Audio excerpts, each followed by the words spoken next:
25,000 కోట్ల స్కామ్ చేశాడు నారా చంద్రబాబు నాయుడు గారు. నేను ఈ సందర్భంగా చెప్తాను. ఇంతకు ముందు కూడా అనేక సందర్భాల్లో వైఎస్ఆర్ కాంగ్రెస్ పార్టీ చెప్పింది. సిండికేట్ల ద్వారా 4,380 ప్రైవేటు మద్యం దుకాణాలు నడిపారు. మొత్తం రాష్ట్రంలో 4,380 ప్రైవేటు దుకాణాలు నడిపారు. 4,380 పర్మిట్ రూములు నడిపారు. ఇవి కాకుండా 40,000 బెల్ట్ షాపులు నడిపారు. ఎంఆర్పి కన్నా 20% ఎక్కువ అమ్మినటువంటి సందర్భాలు. ఇవన్నీ స్కామ్లు భాగాలు. ఈ విధంగా సుమారుగా 25,000 కోట్ల రూపాయలు ఆర్జించి స్కామ్ చేసినటువంటి ఘనత 2014-19లో చంద్రబాబు నాయుడు గారికి దక్కుతుంది. ఇవాళ మా మీద ఈ కార్యక్రమాలు చేస్తున్నాడు. మేము స్కామ్ లేకపోయినా స్కామ్ ఉందని చెప్పి సృష్టించి ఏదో ఇబ్బంది పెట్టాలి పొలిటికల్ గా అనేటువంటి ప్రయత్నం చేస్తున్నాడు. మీకు గుర్తు చేస్తా, కేబినెట్ ఆమోదం లేకోకుండా, ఫైనాన్స్ డిపార్ట్మెంట్ అంగీకారం లేకోకుండా ప్రివిలేజ్ ఫీజును రద్దు చేశారు. ఆ రోజుల్లో 2014-19లో ప్రివిలేజ్ ఫీజును రద్దు చేసి డిస్టిలరీలకు 5,200 కోట్ల రూపాయల లాభం కలిగే విధంగా చేశారు. రాష్ట్ర ప్రభుత్వ ఖజానాకి 5,200 కోట్ల రూపాయలు నష్టం జరిగే విధంగా చేశారు. కిక్ బ్యాక్స్ కొట్టేశాడు చంద్రబాబు నాయుడు గారు. వాళ్ళ అబ్బాయి కిక్ బ్యాక్ కొట్టేసి స్కామ్కు పాల్పడి ఇవాళ మమ్ములు అనేటువంటి పరిస్థితికి ఇవాళ దిగజారిపోయారు.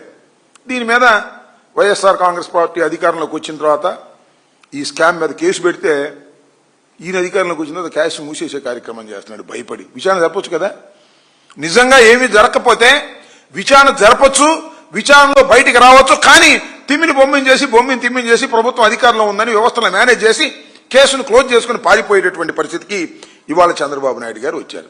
నేను అడుగుతా ఉన్నా, చంద్రబాబు నాయుడు గారు స్కామ్ చేయడానికి, లంచాలు ఇవ్వడానికి ఎవరిస్తారు, ఎందుకు ఇస్తారు?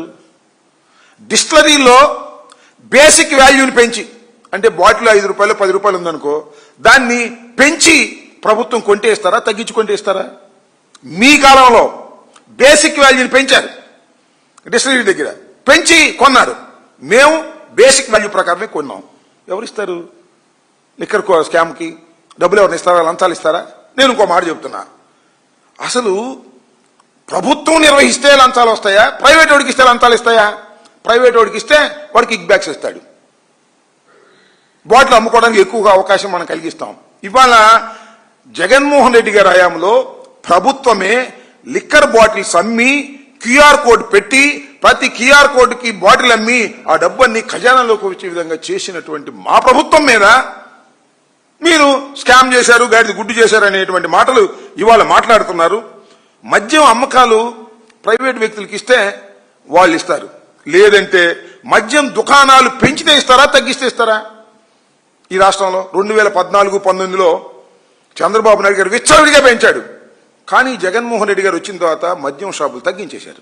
ప్రభుత్వ హయాంలో ధరలు పెంచారు.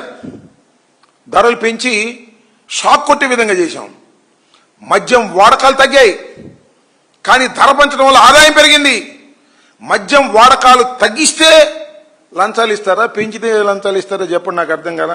నేను ఇప్పుడు మాట మనవి చేస్తా, ఎంపిక చేసినటువంటి 4-5 డిస్టిలరీలు చంద్రబాబు నాయుడు కాలంలో ఒక మొత్తం డిస్టిలరీలన్నీ ఉంటే ఒక 4-5 డిస్టిలరీలు మాత్రం ఎంపిక చేసుకుని వాళ్ళ దగ్గరే కొన్నాడు, కడవల దగ్గర కొనలా.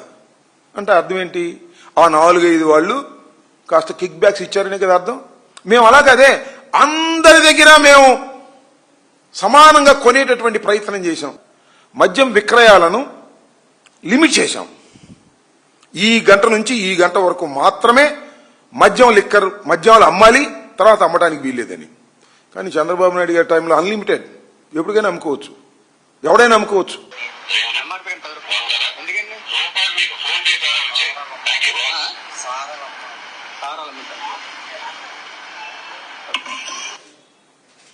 ఇది భీమిల్లో ఒక షాప్ దగ్గరికి వెళ్ళి వీడియో తీసినటువంటి అంశం ఇది.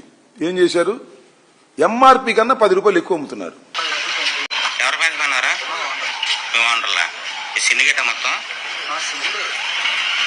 కరెంట్ ఛార్జీలు పెరగటం వల్ల బాటిల్ మీద 10 రూపాయలు పెంచారంట. ఆయన చెబుతున్నాడు, కుర్రోడు పాప మాకేం తెలుసు, ఏమైనా మా ఓనర్ పెంచమన్నాడు అంటాడు. ఏలూరు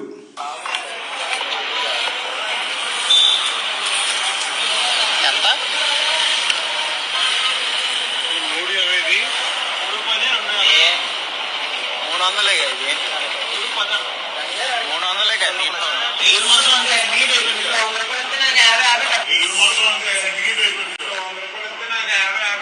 అవునా ఏలూరు మొత్తం ఇలాగే అయిపోయిందా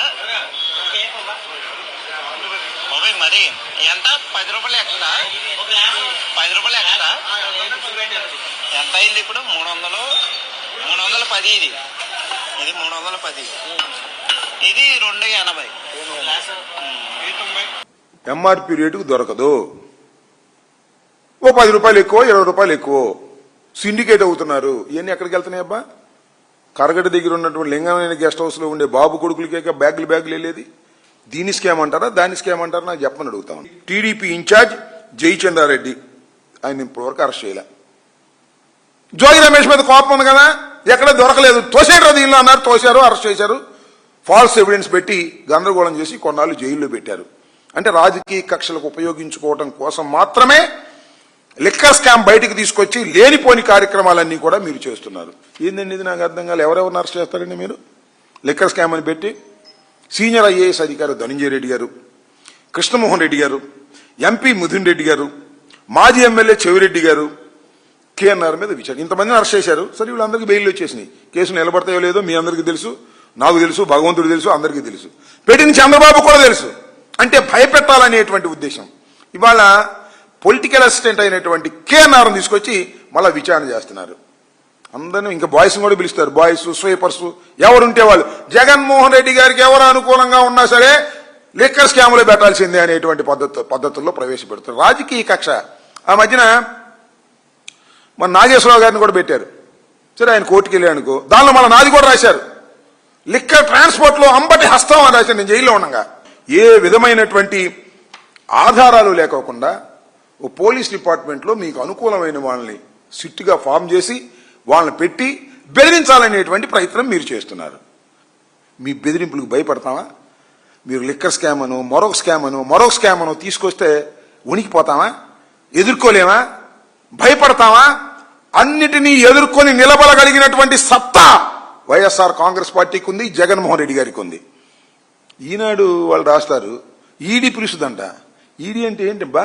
ఎన్ఫోర్స్మెంట్ డైరెక్టరా లేకపోతే ఈనాడు డైరెక్టరా పిలుచడానికి ఏదో ఇష్టమైన రాసిపోయారు లేకపోతే మీకే చెప్పారా రహస్యంగా కిరణ్ కుమార్కి చెప్పారా లేకపోతే రాధాకృష్ణకి మొన్న చెప్పారా ఏంది అన్నీ కూడా అంటే ఎల్లో మీడియా ఉందని చెప్పేసి మీ ఇష్టం వచ్చిన కథనాలు రాయొచ్చు మీ ఇష్టం వచ్చిన వాళ్ళ మీద రాయొచ్చు నేను అడుగుతా చంద్రబాబు నాయుడు గారు వాళ్ళు ఏదో అన్నాడండి నాకు గుర్తొచ్చింది ఇప్పుడే తప్పుడు వార్తలు రాస్తే కేసులు పెడతారంట భజన చేయండి అందరూ పేపర్లు పెట్టుకున్న వాళ్ళు మీడియాలో పెట్టుకున్న వాళ్ళు చంద్రబాబుకు భజన చేయండి భజన చేస్తే కేసులు పెట్టడు భజన చేయకపోయారా కేసులు పెడతారు ఇప్పటికే చాలా యూట్యూబ్లు మన నారా లోకేష్ గారు డబ్బులు ఇచ్చి భజన చేసే కార్యక్రమం చేస్తాడు మమ్మల్ని తిట్టే కార్యక్రమం చేస్తున్నాడు వాళ్ళు మాత్రం మీద కేసులు పెట్టరు మేము కేసులు పెడితే తీసుకోరు అంటే రాజకీయంగా కక్ష సాధించడం కోసం మీడియా మీద కూడా పడేటటువంటి దౌర్భాగ్యమైన పరిస్థితికి నారా చంద్రబాబు నాయుడు గారు దిగజారిపోయారు నారా చంద్రబాబు నాయుడు గారు నీకు చెబుతున్నాను మీ బెదిరింపులకి మీ కేసులకి